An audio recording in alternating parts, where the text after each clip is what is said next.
Hi guys. So today we're gonna read out of this abnormal psychology book again today, and I want to get into the chapter about PTSD. But because the DSM-5 does not cover CPTSD, I'm also going to give an introduction about that and the differences between the two. So here we go. So I want you to kind of peek at this little chart here, pause if you need to. These are 4 of the symptoms that go with PTSD, and I'm going to read you this little section here. When people are exposed to the threat of death or to actual or threatened serious injury or SA violation, they are at risk of developing acute stress disorder. The symptoms of acute stress disorder fall into 4 categories, right here. Intrusion of distress reminders of the event, dissociative symptoms such as feeling numb or detached from others, avoidance of situations that might serve as reminders of the event, and hyperarousal, including sleep disturbances or irritability.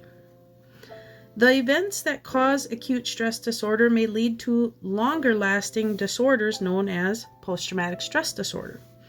Technically, if the individual experiences acute stress disorder symptoms for more than a month, the clinician assigns a PTSD diagnosis. So what they're saying is if you show those 4 signs, you might get diagnosed with PTSD. Okay. Intrusions, disassociation, and avoidance remain important categories of the symptoms for PTSD.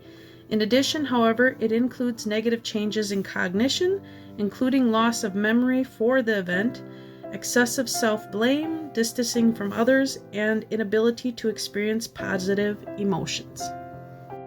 So here in this next page, you're going to get a little bit of the percentages based on the updated DSM-5 version of this. The lifetime prevalence of PTSD is 6.8%, with a yearly prevalence of 3.5% of those who develop PTSD within a given year. Now, if you have something different to say, that's your choice. This is what the book says. 37% experience severe symptoms, and this is by Kessler in 2005. The symptoms of PTSD and related disorders such as depression can persist for many years. Now, here in this section I'm reading next, it talks about the theories and treatment of post-traumatic stress disorder. A traumatic experience is an external event that impinges on the individual and hence does not have a biological casualty. However, researchers propose that traumatic experiences in part have their impact because they lead to changes in the brain that make it primed or hypersensitive to possible danger in the future. Individuals with PTSD experience alterations in the hippocampus, the structure responsible for consolidating memory. As a result, they are unable to distinguish relatively harmful situations. So what they're talking about is something that you go to, per se an event that has loud noises or flashy lights or whatever. Normal people usually don't react. They feel good. But somebody that's been through a traumatic experience, even like a clock ticking that reminds them of their past or a noise that reminds them of their past, can cause disassociation and panic. So that's what they're talking about here. From the ones in which real trauma occurred, they continue to re-experience the event with heightened arousal and further avoidance of the trauma. So I want to touch bases on that. So in therapy, when you go through that, you may have to process it, and it may be very frightening. But once you start to process it over and over and over, and you start to realize that it's just a memory and a flashback, you can learn to kind of bring that level of anxiety down. You know, it's intense, and you'll probably never get rid of it. That's my opinion. But over time, at least you can bring that level down and you're able to expose yourself to certain events without that brain going, oh, alert, alert. So another thing I found interesting in here is it states research does not support the use of benzodiazepines in treatment of PTSD, although these medications may relieve insomnia or anxiety. So especially with DID, it's a touchy subject because some people find relief with medications and some people don't. They find the psychotherapy to be more like a medication. For me, I find the beneficial use of natural things like psychotherapy, and that's based around CBT, DBT, EFT, EMDR, and DMNS. DMNS is quite new, so if you're not aware what that is, look it up. It's got great research behind it. Okay, continue on. From the psychological perspective, people with PTSD have a biased information process style that, due to the trauma they experience, causes their attention to be biased towards potentially threatening cues.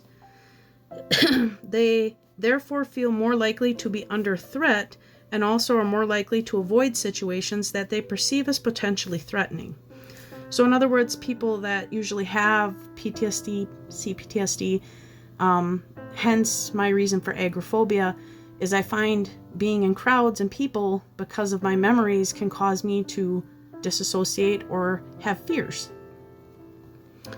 Personality and coping style also predict responses to trauma. People more likely to experience PTSD following exposure to a trauma are found to have high levels of neuroticism.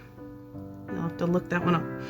Negativity, effectively prior psychological symptoms, and a history of childhood abuse. So that's what we know out of this book today. Now, I want to tell the differences between CPTSD and PTSD. And in this here, done by the Cleveland Clinic, it says both CPTSD and PTSD evolve symptoms of psychological and behavioral stress responses such as flashbacks, hypervigilance, and efforts to avoid distressing reminders of the traumatic events. People with CPTSD typically have additional symptoms, including chronic and extensive issues with emotional regulation. So another thing I want to point out is usually people with the difference between PTSD and CPTSD, big difference, is that people that have CPTSD usually have a lifelong issue with abuse, emotional abuse, things like that. It's like chronic. It's ongoing throughout their childhood. Okay, so last I want you to look at this little chart here. It's going to tell you the difference between the two. And as you can notice, the categories are just a vaguely bit different. But I'm also going to read the key differences between PTSD and CPTSD while you're looking at this chart. Duration and chronicity. PTSD symptoms often have a relatively short duration and can improve over time with treatment. In contrast, CPTSD symptoms are chronic and persistent, woven deeply into the fabric of one's life. So now you're probably wondering, well, what is chronicity? The fact that something such as pain or illness is chronic equals continues for a long time. Hyperglycemia can vary in severity and in chronicity. Treatment may depend on chronicity of the pain. So it's a big word, but basically it's talking about pain and emotional deregulation, all that. There's a lot behind it. So severity, basically based on somatic symptoms. So when you're in a flashback and per se you're going through a memory that is very traumatic and you clench your legs together like this for no reason at all and you feel pain, it's a somatic symptom, but it's chronicity. Okay. So number 2, disassociation. While individuals with PTSD may experience disassociation, it typically relates to the specific traumatic event. Disassociation is more prevalent in CPTSD, often becoming a coping mechanism to navigate ongoing trauma. So that is why, even though it's not in the DSM, I constantly say CPTSD goes with DID. Okay. Number 3, emotional dysregulation. In PTSD, emotional responses are often tied to the traumatic memory and may not extend beyond it. CPTSD is categorized by emotional deregulation that affects various aspects of life and relationships. Number 4, self-identity and relationships.